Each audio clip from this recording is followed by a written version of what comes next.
Halo, Assalamualaikum. Terima kasih sudah berkunjung kembali di YouTube channel saya. Kali ini saya mau berbagi pengalaman saya waktu itu nge-treat flu Singapura anak waktu bayi. Dan juga pengalaman teman saya yang merawat anaknya yang terkena flu Singapura tanpa ke dokter dan tanpa obat medis. Jadi bakal ada dua cerita ya di sini. Di terapinya gimana? Pakainya suplemen apa aja? Simak terus ya.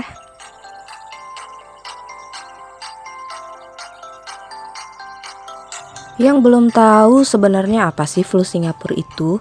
Flu Singapura nama lainnya adalah Hand, Foot, and Mouth Disease atau HFMD. Dikenalnya flu Singapura sih biar gampang nyebutnya. Penyakit tangan, kaki, dan mulut karena yang biasanya diserang adalah area tangan, kaki, dan mulut. Disebabkan oleh virus dan amat sangat mudah menular. Biasanya dialami anak-anak sih, ada juga sih yang dewasa tapi lebih seringnya di anak-anak. Gejalanya antara lain, awalnya itu ditandai dengan demam. Wajar ya, tanda awal infeksi virus pasti muncul peningkatan suhu tubuh. Lalu 1-2 hari kemudian, setelah demamnya agak turun, muncul ruam merah di area tangan dan kaki. Kadang ada juga yang muncul lepuhan, ini yang bikin gatal. Serta muncul sariawan. Nah, yang muncul ini nggak cuma satu sariawan, jadi langsung muncul banyak gitu sariawannya dalam waktu cepat dan tentu saja sangat nyeri. Apakah berbahaya?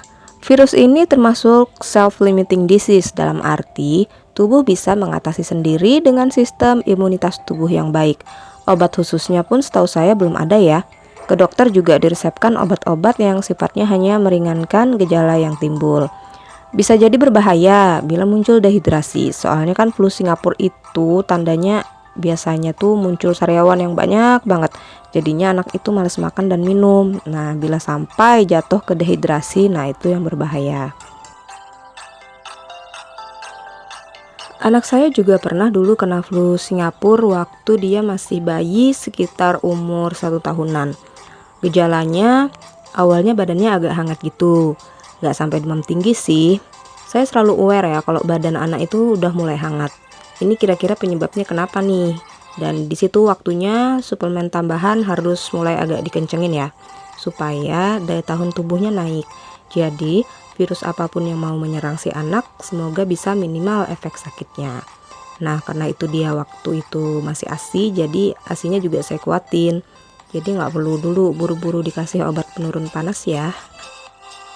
Kondisi badan yang teraba agak hangat ini nggak lama, cuman sekitar 1-2 hari. Setelah itu muncul ruam merah di telapak kakinya. Ruam merahnya itu di dalam kulit, jadi nggak di luar kulit, jadi kayak di bawah kulit gitu. Bentuknya seperti totol-totol berwarna merah. Lalu menyusul di tangannya. Waktu itu hanya di telapak tangan dan telapak kaki. Sariawan juga ada tapi baru muncul satu.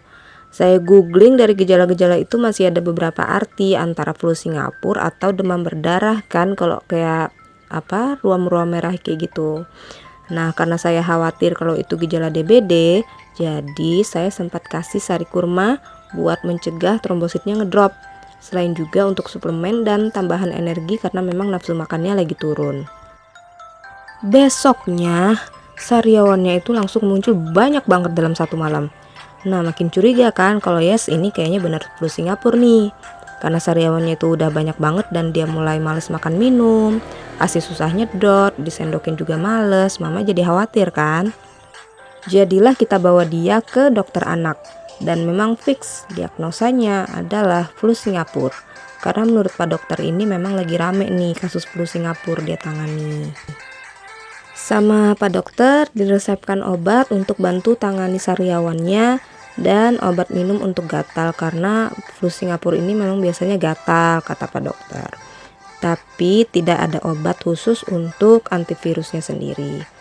Uniknya Pak Dokter tuh pesan kalau misal anaknya mau makan es krim atau sirup dingin nggak apa-apa, kasih aja.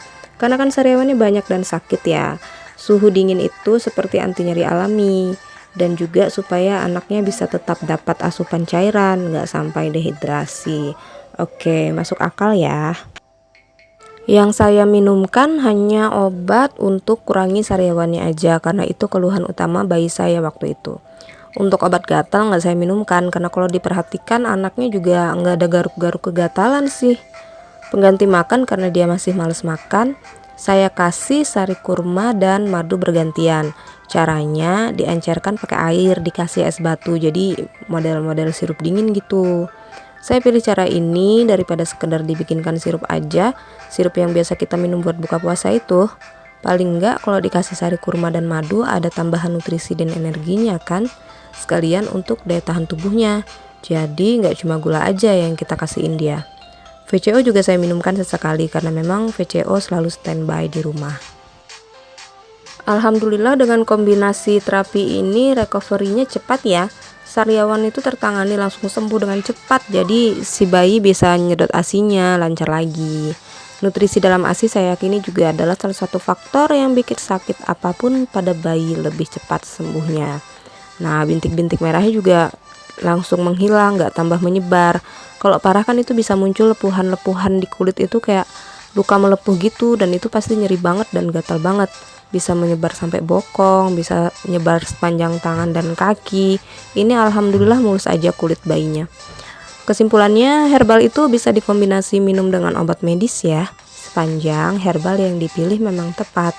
Jadi nggak harus kita pilih salah satu metode terapi saja, herbal saja atau obat medis saja, bisa dikombinasikan. Nah, kalau saya kan sempat konsul ke dokter. Temen saya ajaib lagi nih, tangani flu Singapura anaknya nggak pakai ke dokter. Kok bisa? Dari mana teman saya tahu kalau anaknya ini kena flu Singapura, bukan penyakit lainnya? Jadi kebetulan di sekolah anaknya memang lagi mewabah flu Singapura. Anaknya itu SD kelas 1 waktu itu dan kebetulan lagi kembar. Keduanya kena flu Singapura ini. Oh iya, ini kejadiannya sebelum pandemi ya. Jadi di sekolahnya waktu itu masih sekolah tatap muka. Sesama ortu pastinya kan ada ngobrol-ngobrol. Jadi ada yang anaknya kena flu Singapura, cerita ke dokter, diresepinnya obat ini, dan ini. Memang ternyata yang diresepkan hanya obat-obat simptomatis, artinya obat yang khusus untuk menangani gejalanya saja. Tidak ada obat khusus untuk antivirusnya. Jadi ya udah, dia putuskan untuk obati sendiri anak-anaknya berdasarkan gejala yang anak-anaknya alami. Menurut cerita dia, waktu itu demamnya juga nggak terlalu tinggi, jadi dia nggak kasih parastamol. Gejala lainnya mirip anak saya waktu bayi, jadi muncul ruam-ruam merah, terus sariawan, dan sariawannya agak banyak yang muncul. Suplemen yang dia pakai adalah kombinasi madu, VCO, serta propolis. Pas banget sih ini menurut saya ya. VCO itu kan anti radang yang lumayan kuat, jadi cocok banget untuk membantu mengatasi keluhan sariawan dan sakit tenggorokannya dia. VCO-nya itu sebaiknya agak dikumurkan atau dalam arti didiamkan di mulut dulu supaya diberi kesempatan nempel dengan sariawannya dulu sebelum ditelan. Kenapa? Supaya dapat efek kerja lokalnya itu. Nah, si propolis itu antivirusnya lumayan kuat, bisa membantu meningkatkan daya tahan tubuh melawan virusnya sendiri. Lalu, madu sebagai sumber nutrisi yang dibutuhkan untuk mempercepat penyembuhan, selain juga sebagai ajuvan yang membuat herbal lain lebih efektif bekerjanya di dalam tubuh. Jadi walaupun makan minumnya masih susah, insya Allah dengan kombinasi herbal yang diberikan itu nutrisi tetap masuk sehingga energi tetap dapat, anaknya nggak jadi lemes-lemes banget gitu. Alhamdulillah sembuh nggak pakai lama loh. Sampai ortu-ortu lain dari teman-teman anaknya itu pada terkagum-kagum sama si mbaknya gara-gara bisa tangani flu Singapura sendiri tanpa harus ke dokter. Demikian ngobrol-ngobrol kita kali ini.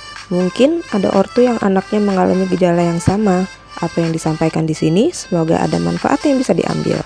Jika berkenan, mohon dukungan untuk like dan subscribe-nya ya. Akhir kata, Assalamualaikum warahmatullahi wabarakatuh.